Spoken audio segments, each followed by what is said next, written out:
lot of President Trump supporters here. Greatest movement in the history of our country. Hello. Hi, Chris. Oh my gosh. How are you? Mercedes, I've worked with the president a lot through this, and what I see is a man focused on protecting the health and safety of the American people. You can't just sit there. Stand up. Stand up for what is right, and don't be afraid. Time and time again, Joe Biden does not have the strength to stand up to the radical left of his party. Today, we are spotlighting Green Bay, Wisconsin. I thought I had seen everything from the Democratic Party. I could never imagined they would try to shut down police departments. But the things that he's doing right now to improve the lives and put Americans first. President Trump is a very strong leader, and I like that. I want to feel confident in the person that is running the country. We are one people, one family, and one glorious nation under God. We will make America great again. Welcome to Team Trump Online.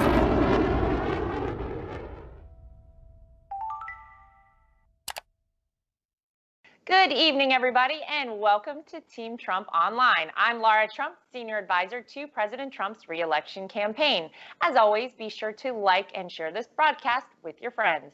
Tonight, we have the pleasure of having Oklahoma's Lieutenant Governor Matt Pinnell and Oklahoma Congressman Markwayne Mullin. Thank you, gentlemen, both for joining us. Of course. Thank you. Thanks for having us. Doing this, yeah. Well, this is a big week for President Trump and the team. Rallies are back. I know the Democrats are so excited to hear it. And our first stop will be in the great state of Oklahoma this Saturday. President Trump won Oklahoma by a landslide in 2016, right. And we are expecting an even greater victory this November. Of course, tonight we're going to be discussing what President Trump has accomplished for Oklahoma, the significance of bringing back rallies, and how Joe Biden wants to destroy all the progress we've made over the last 3.5 years. Gentlemen, lots has happened recently. We saw the coronavirus shut down America's economy for several months now. During that time, President Trump passed the CARES Act to ensure that Americans are safe and secure throughout this crisis. A significant part of the CARES Act is the Paycheck Protection Program, which we know has helped save around 50 million jobs. Lieutenant Governor, I will start with you. How important was the CARES Act for Oklahoma? What did you see down on the ground for small businesses and workers in your state? Yeah, so as Lieutenant Governor, I'm one of the executive board members on the Department of Commerce as well. So this was 24/7 for us. When we got back into business, when that PPP money started flowing, it was a huge differentiator for us as Oklahoma. It was one of the biggest reasons we were able to open up so quickly is because of that relationship with the federal government. That money flowed. Our Bankers Association that certainly we were on the phone with pretty much every day because that money flowed through local banks. It was a really seamless process. Every state was trying to figure out, okay, how is this going to work? But I can tell you, 90% of the businesses in Oklahoma are small businesses. It was kind of the second land run, as we kind of dubbed it in Oklahoma. When everybody started going to their local banks, we were ready. We were ready because the federal government, that communication between the administration, our federal delegation down to the state level was really seamless. I mean, it's one of the biggest reasons we were able to open up so quick. It's fantastic. And by the way, that's one of the reasons, because you are opened up, that we're coming to Oklahoma this Saturday. Representative Mullin, how about you? What have you seen? Well, this is why we elected a business guy to be in office. If it was just up to the Democrats, they would have only done a stimulus check and then propped up unemployment, not thinking about the people who create those jobs. The entrepreneurs are the ones that create those jobs. And without those, the country and the economy can't jump back up. And, for us, we have 11 businesses plus just in the state of Oklahoma, my wife and I.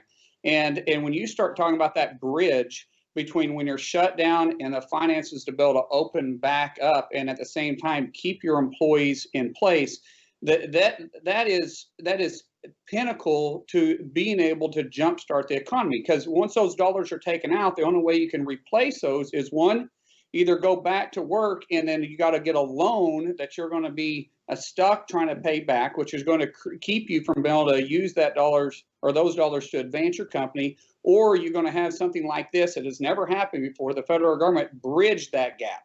You know, we were mandated by the federal government basically to shut down. And this is the first time that I can think of that the federal government funded a mandate. And it has worked.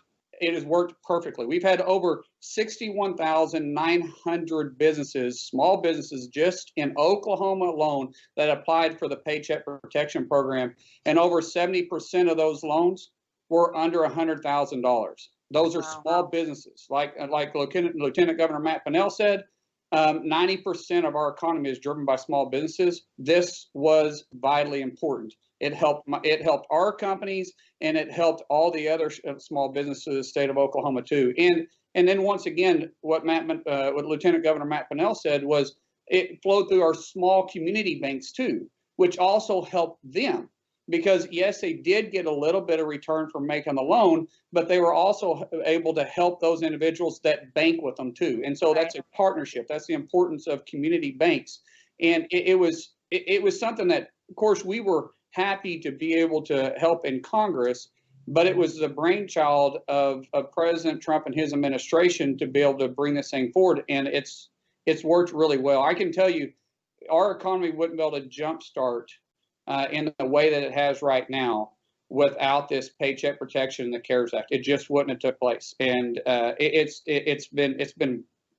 worked as seamlessly as possible.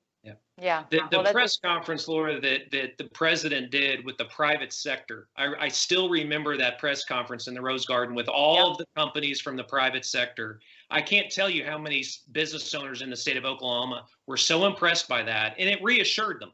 It reassured them that, hey, this is a president that gets private sector. He gets how to run a business, and to have all of those, businesses stepping up to help the federal government. That really reassured a whole lot of businesses here in Oklahoma. But Laura, a lot of people, especially to the left, complain about the decision making and the approach that President Trump has with policy making. But we make decisions based on two things: our life experiences and the way we're raised. And President Trump's life experience is business, business, and business. Right.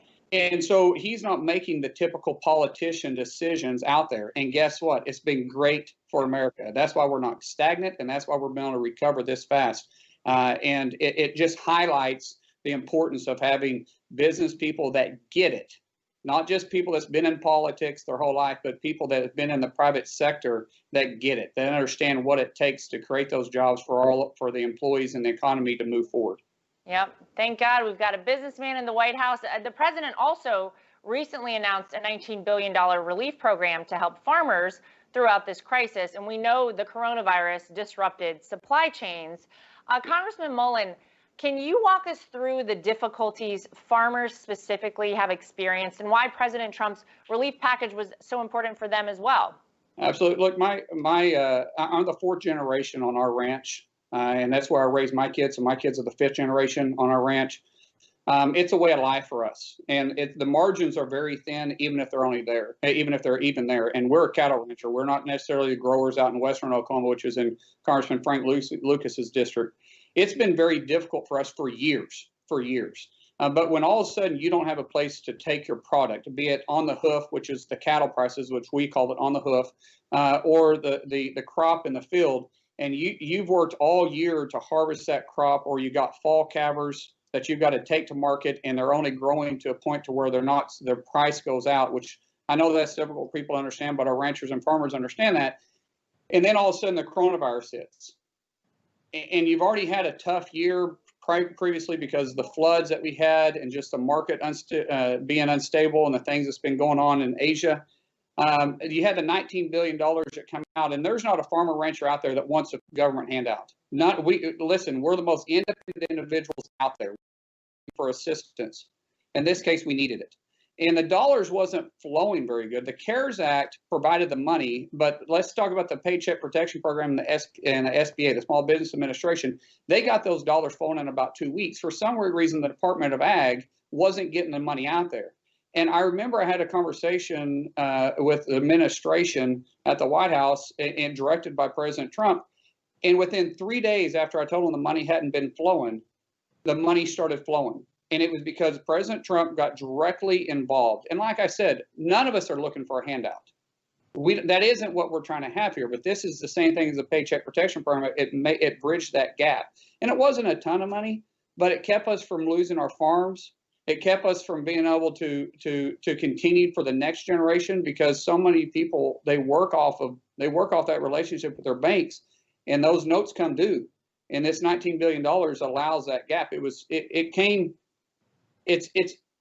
will tell you, most people are on the fence that they had to do it because it's a point of pride not having to go in and have to get assistance from the federal government. But it was a safety blanket for us. And President Trump, without his direct involvement, I don't know if it would have actually got accomplished. And I told him personally, thank you for getting involved. And he's, you know how President Trump is. I mean, I do know. The story about, by the way, you saying that within 3 days after he found out, I've heard stories like that from so many people. This is a man that really cares, that continues, I think, to be slightly frustrated by the speed with which things move sometimes in Washington, but he gets right on it. And by the way, I have farmers in my family, and you're exactly right. They're very prideful people. They are not looking for a handout, but I think, thank God, we had a president who understood that this was, for some people, very necessary, and it kept them afloat and kept them, like you're saying, from having to give up their farms and ranches. Lieutenant Governor Pinnell, we know that President Trump has worked with every state to ensure a safe reopening for everyone, but Oklahoma has led the nation in reopening. Can you tell us how your state has gotten back to work safely and efficiently, and what has President Trump's administration done to help Oklahoma through this rough patch? Yeah, Governor Stitt, new governor, outsider, a lot like President Trump. They share a lot of the same characteristics. They really do. We were data-driven. We were data-driven from the beginning. And I remember, it was weekly, if not daily, certainly with the White House, where we were having conversations. The communication from a federal level, again, I talked to you about how just the reassurance to business owners in Oklahoma, how reassuring that was. When we were able to watch President Trump every single day give those press conferences, it wasn't just a press conference. His office was on long conference calls with every single state very early on in this process. And that's, again, a big reason why we listened to them. We took directive from them. But we were very data-driven here in the state of Oklahoma. We had universities. Oklahoma State University really stepped up in Oklahoma, University of Oklahoma as well. So we really helped. It really helped that we had kind of a public-private partnership in a lot of ways in Oklahoma. But if we did not have a lifeline to the White House when we were trying to make a lot of those early decisions, when it came to personal protection equipment, when it came to those loans, that was huge for us to really kind of fast-track this opening. Because yes, we moved into phase 3 faster than most states. That would not have happened if we did not have that relationship early on. So that's again, kudos to the president. Again, he knows, again, we love it as well that he gets just as frustrated as every other American about how long it takes. Yeah. Again, that's we can relate to a president. It's been a long time since we've been able to relate to a president. But these Americans across our country, and for sure in Oklahoma, we can relate to this guy. And it's a big reason that we're going to get him reelected. That's right. Oh, we have to. And by the way, speaking of getting reelected, as we mentioned earlier, the first rally since coronavirus will be held in Tulsa, Oklahoma on Saturday. President Trump's bold leadership is showing Americans that it's time for life to return back to normal. Gentlemen, what do you think? How important is it for the president to choose Oklahoma as the state to start his rallies again? Congressman Mullin, I'll start with you. Look, we're excited about it. Come home. We take him. Seriously, this is his base. This is where we should jumpstart a campaign. People are excited about it. We got a number the other day that said there's roughly 1 million people have already signed up for tickets. The BOK Center only seats roughly 16,000 people. And I think I could have filled that up personally with people calling me wanting tickets. Like, it doesn't work that way. You got to go online for security reasons. We are so excited about it. Typically we're a state that people, we call a flyover state. And the fact that President Trump is starting his rallies in the heartbeat of the country, not to mention the Bible Belt too, and we take a lot of pride in that he's choosing Oklahoma to jumpstart his campaign. We feel a tremendous amount of pride. And I know there's a lot of outsiders that are coming in. And let me tell you, if something happens and these protesters get out of line, no, that's not Oklahomans. That's not Tulsans. That is people that's being bussed in, that's trying to cause destruction and disruption. But we don't act that way in the state of Oklahoma. And I promise you, we'll be there to try to keep that from happening too. And I can't express how much pride it brings to me. I'm Cherokee. My family was here way before statehood. And to see where we have become as a state, and to think that President Donald J. Trump thinks enough about us that he's going to bring his rally here and says, this is where we're going to kick our campaign off. I think it brings a sense of pride to all of us. Yeah. And Lieutenant Governor, what are your thoughts on that? Well, Congressman, we didn't tell you, but the overflow is at your ranch. Hey, I hope you're ready. We're all coming. I'd love to handle it, but I need volunteers to help pick up trash because. Okay. All right. I think we can handle that. Yeah, and we were asked by the Trump team to help get volunteers, by the way, and they said, "How many do you think we need?" And I said, or no, they said, "How many do you think you can get?" And I was like, "How many do you need?" And they said, "Can you get 400 of them?" Yeah. Oh. Just like that.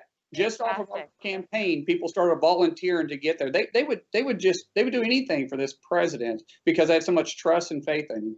But yeah, our ranch is open. Come on, bring it on. We can do it. Well, I'd say this. I grew up in Tulsa. So I grew up 5 minutes from where the president is going to be delivering his speech. So it means a lot to me. I am a proud Oklahoman. And as Markwayne said, it's the heartbeat, I think, of America in a lot of ways. And it's the hub.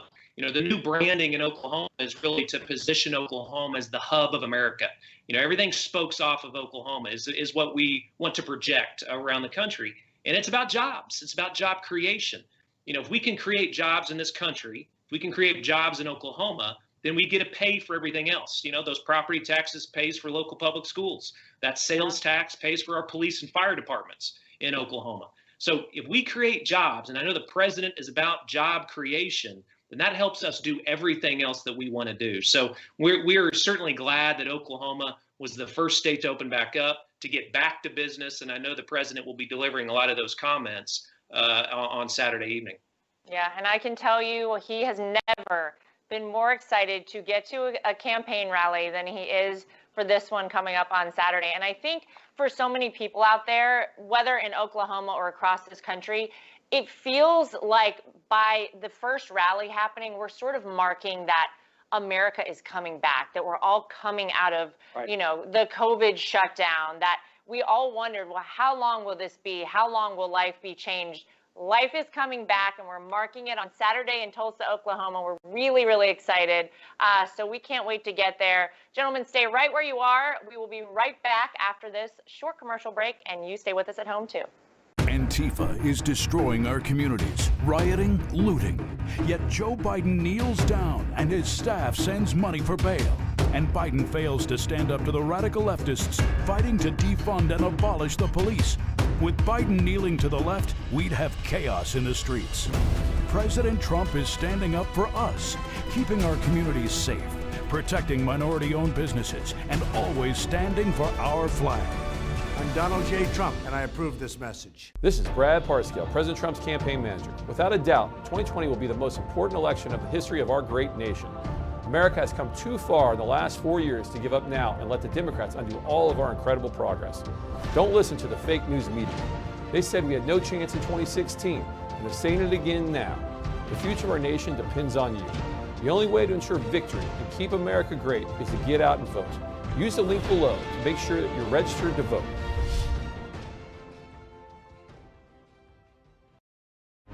I'm Donald Trump, and I approve this message.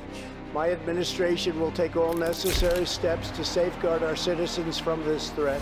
Hysterical xenophobia. Be giving Americans a false sense. Is it accurate that if these steps had not been put in place, it could have been 2 million people dead here in the United States? Yes. No matter how hard they try to stop us, they can't. We built the greatest economy the world has ever seen, and we're going to do it again.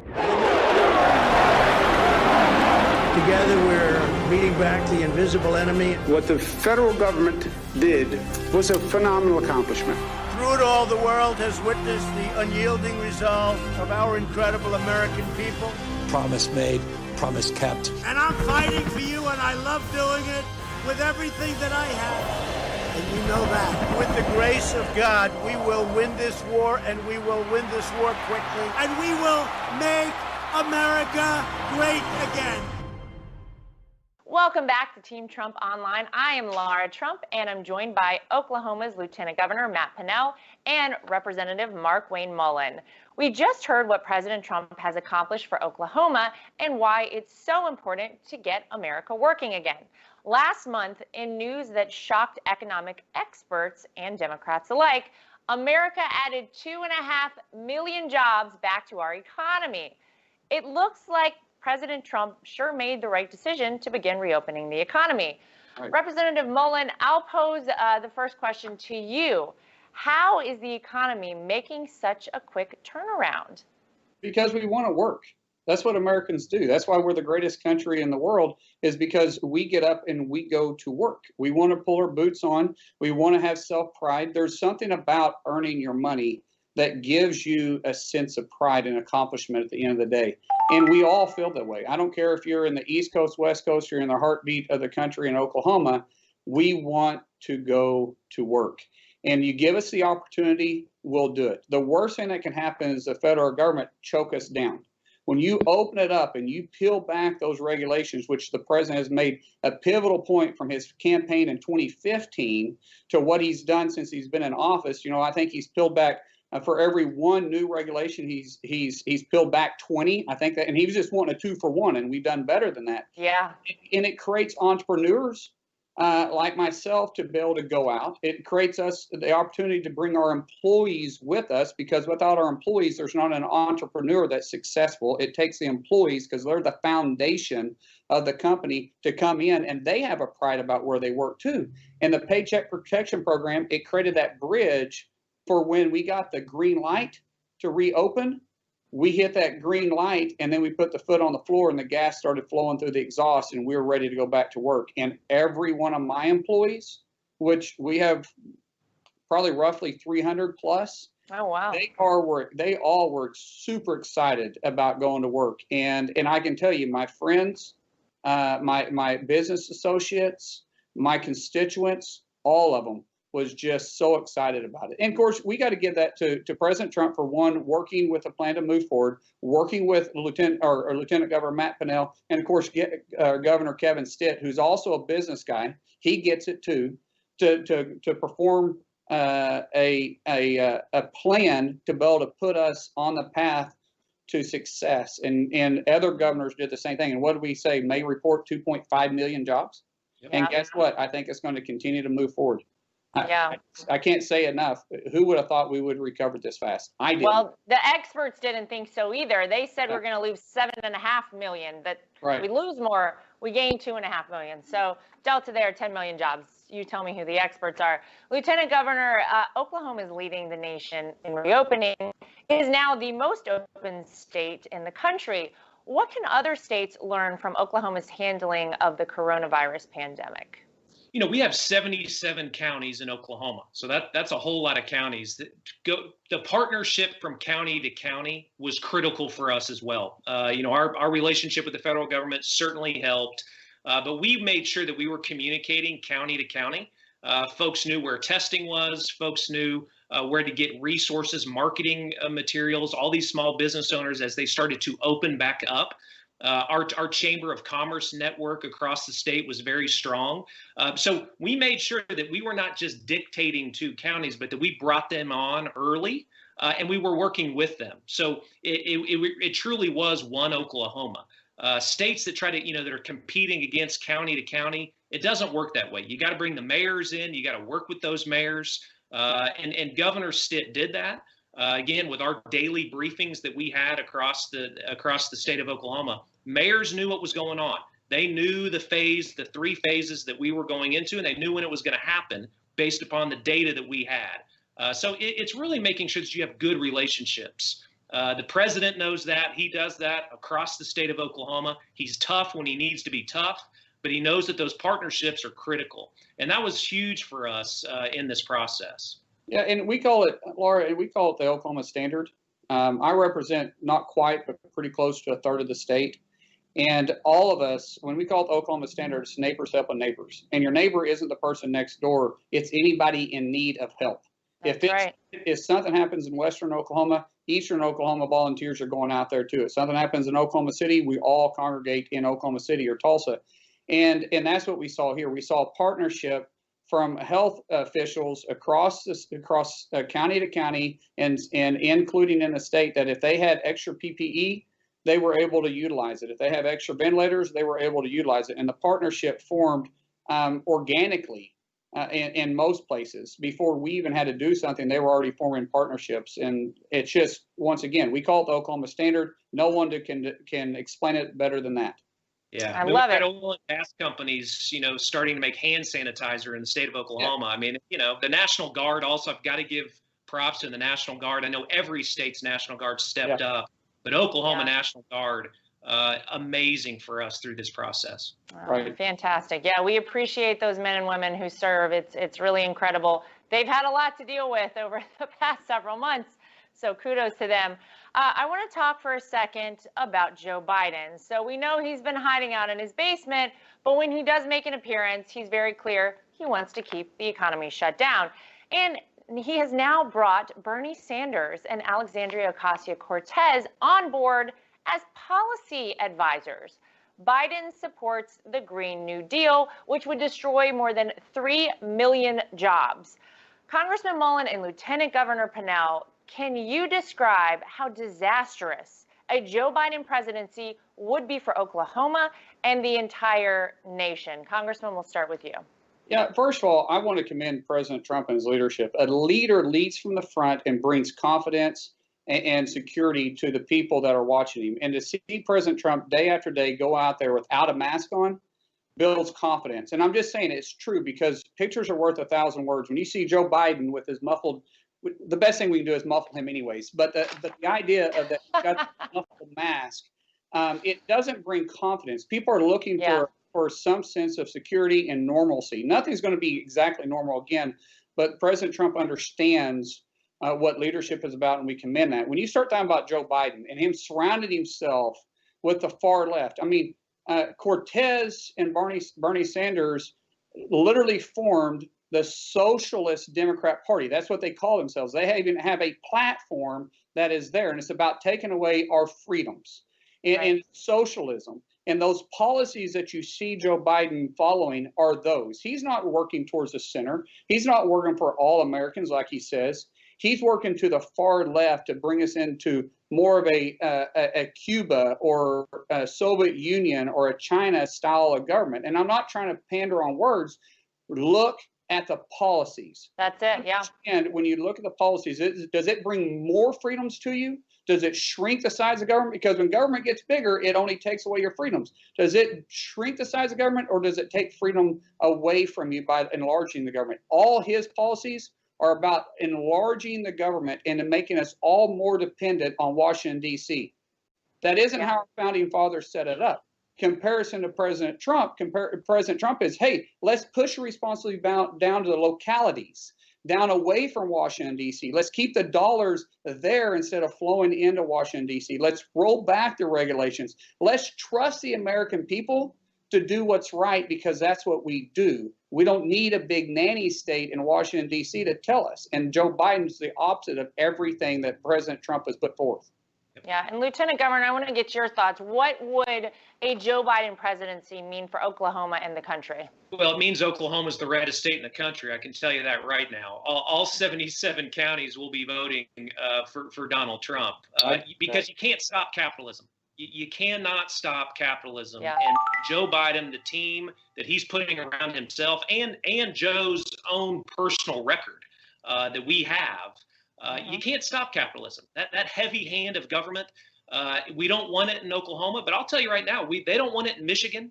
Pennsylvania, Wisconsin, Florida, a lot of those swing states, Republicans, Democrats, and independents in those states don't want that either. And when Joe does come out of his basement, wherever he may be, and has to go head to head with this president on that record, I feel very good about the outcome when we can start going head to head in some of these debates. Yeah, and I want to get both of your thoughts too on something that has been in the news pretty much nonstop recently, the defund the police movement. The movement that many in Joe Biden's Democrat Party have pledged to support. They have already said that they're on board with doing that. It's sort of crazy that we live in the United States and these people are saying that. What are the dangers of this radical movement? Because I think a lot of Americans look at this and they say, these people have totally gone crazy that are supporting this. Lieutenant Governor, what are your thoughts? Yeah, I mean, when you see what they're doing in Seattle right now, shutting down streets, in Minneapolis and other places, that is not what a majority of Americans are looking for. And the majority, again, of our police and our fire and our first responders, good people. Certainly, we want to work with the local community. Changes that need to happen, we're going to take a look at it. Of course we are. But defunding the police is not a road that I believe that Americans want to go down. We still have to have a secure cities and secure states. Certainly, it's something that we do not want in the state of Oklahoma. But again, you look across the state as this polling starts coming out on that issue. I think you have a lot of Americans that are afraid. I mean, simply afraid of this movement. And if Joe Biden supports it, I'm telling you, that is not going to be something that is going to be supported by a majority of Americans when we go to the polls. Yeah, Congressman Mullin, what do you think? Well, who's going to come to your house when you call 911? The fact of the matter is, there's bad people in this world, and we're a nation of laws, and somebody has to enforce those laws. Is there a few bad apples? There's a few bad apples in every type of organization, from a church to a university to schools to a police force to politics to your local mom and pop shop. The only thing is they're not taking care of the bad people that's on the streets that's trying to rob, murder, and steal and do unthinkable things to us. Someone's going to have to answer and respond to that 911 call. Yeah. Who's it going to be? Law enforcement is there to protect us from ourselves and from others. And I don't care what you do. I don't care what type of organization you want to put in place. Somebody is going to have to respond. Somebody is going to have to be on the front line. So is it going to be vigilantes? Is it going to be things that we see in Seattle where they build a fence, which it was Donald Jr., I think, that went out there and said, I thought they were against building the border wall. And now all of a sudden they're interesting, right? And they end up arming themselves, and I forget what the term they're using, but it's basically armed militias is what you have there. You would rather have that than a police force. Trained individuals that go through CLEAT certification, that are trained in some of the most heinous ways to make them prepare for what they're going to face when they get on the streets. Would you rather have that, or a bunch of individuals that's just wielding guns that's had absolutely zero training on it? Right. And yet they're running the thing of funding the police department. That tells you how far they're willing to go. What it is, in my opinion is they know this is a socialist agenda, that they know that if they take the police off the streets, that they're going to have to federalize at that point. They're going to have to federalize law enforcement. So now you have a bigger state. Instead of independent police stations or police departments, you're going to have a federalized. People are afraid about putting military to police our streets. That's exactly what's going to happen if you defund the police department, because someone's going to fill that gap. Yeah. And I continue to be frustrated. Look, I have a couple of my family members are law enforcement officers in different parts of this country. And I will tell you, these men and women work the hours no one wants to work. When people are running away from situations, they are running towards it. They're there to give the people, the protesters, the peaceful protesters, their right to protest. They are there doing the job that no one else wants to do. And I continue to be very frustrated by this notion out there that we're going to paint all police officers, all law enforcement officers in this country with this broad brush and that they're all bad. So let's defund the police. These people deserve our utmost respect. And of course, when someone breaks the law and does something as egregious as what we saw on that George Floyd video, absolutely they should be held to account. Absolutely. It is so frustrating, though, I think, for those of us who know these men and women, who know their hearts, who know that, they could have chosen any profession. They chose this because they want to protect people. So we are against discrimination in this country of any sort, whether of being on race, religion, gender, or your chosen occupation. So I find it very frustrating, and I think a lot of Americans out there probably feel the same way. I think a lot of people are afraid to speak up right now and say anything. But the defund the police idea, I cannot for the life of me grasp. I'm not trying to relate because I can't, but just I was reserved deputy for a while. And I'm not trying to relate with the full-timers. They're two different things. I helped fill in a gap, and really I got to play cop. I mean, to some degree, because I was just I was there to assist in any way possible. The full-timers, they, especially in rural parts of the state, they do it for little to no money. Yep. I mean, they're underpaid, and yet they are willing to go out there and put their life on the line every single day because they believe in the rule of law. And they're the first ones that want to hold bad actors accountable because it puts a black eye on everybody. And now you're going to defund them? They're underfunded to begin with. It's almost funny to some degree. But I agree with you. Their hearts are in the right place, and they're willing to be the last one to go home. They're willing to literally die for you and I, so you and I can go home and sleep well. They're willing to put, I mean, what's the difference between my family and theirs? My family loves me just as much as their family loves them. And yet they will do everything to make sure I get home to my family, including putting themselves in harm for that. We owe them a debt of gratitude. We do. That's right. Not defund them. And we need good men and women around the country that are still going to choose to want to be in a police department, right? Exactly. And so moving forward in this country, if we go down this road and we don't have good men and women that want to step up and join the police force, then what kind of country do we have? Right. Donald Trump has their back. It's another reason why we got to get him reelected. That's right. Well, I'll tell you, when they're talking about getting rid of Paw Patrol, which is the craziest thing I've ever heard. Oh my gosh, go tell my kid that, because he's going to lose it if they get rid of Chase the police dog. Girls would be really upset if they did that, Lara. Yeah, I know. We got the vote for all of the 7 and under kids across the country. Too bad they can't vote. I want to give each of you a chance to leave the people watching tonight, the American people, with any final thoughts. Congressman Mullin, we'll start with you. Hey, well, first of all, we are so blessed, honestly blessed, to be able to have a president that sacrificed so much. He didn't have to do this. It wasn't for fame, and it most definitely wasn't for money. I think it was Forbes magazine that came out and said that his net worth had dropped $670 million plus since he's been in office. Yet, when you meet with him, which I've had a pleasure to meet with him multiple times, he's always talking about making America great and continuing to keep us on this track. His heart is in the right place. You see his kids. You see how much these kids love him and just surround themselves around him. I commend that. The work ethic that the whole Trump family has speaks volume. That speaks of a leader, Now let's compare that to Joe Biden. Joe Biden's son goes out and makes his fortune off of what? Off of being on a board that has very questionable ties, and and specifically they said they did it because of who his father was. He had no experience with that. He hadn't ever created any wealth prior to that.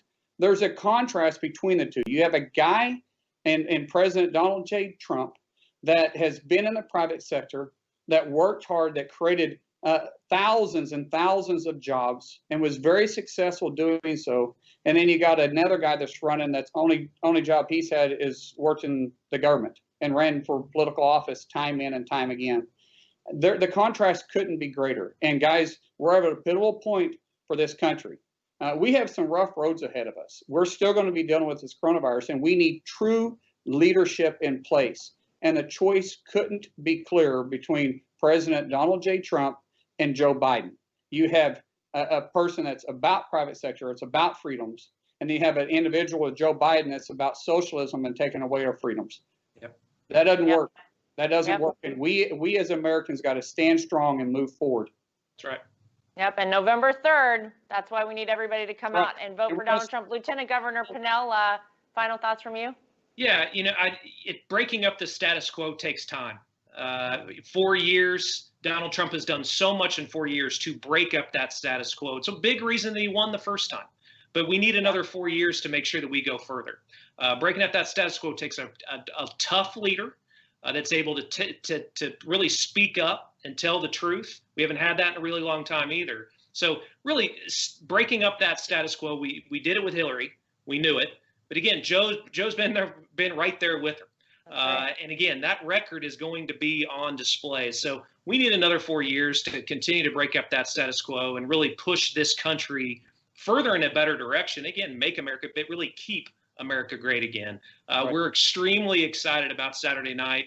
I know everybody watching this will be watching certainly right here again in the hub of America. And those that are going to be coming to America, coming to Oklahoma, I would just say this again: be warned. You may fall in love with the state, and you may want to move here.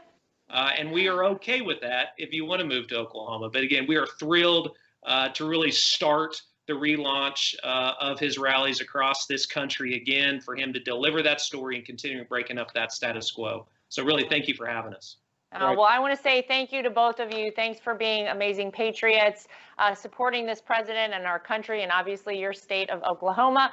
And thank you both for being with us tonight. Thank you, Lara. Appreciate it.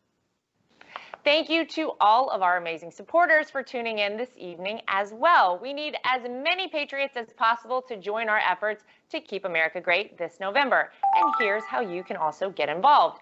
As always, be sure to text Trump to 88022. Download the Trump 2020 app, of course, from the App Store or the Google Play Store. And I'd like to say a special thanks again to our guests, Lieutenant Governor Pinnell and Representative Mullin, for joining us tonight. We will see you in Tulsa, Oklahoma on Saturday. Stay safe, stay healthy, and we'll see you next time for more Team Trump Online.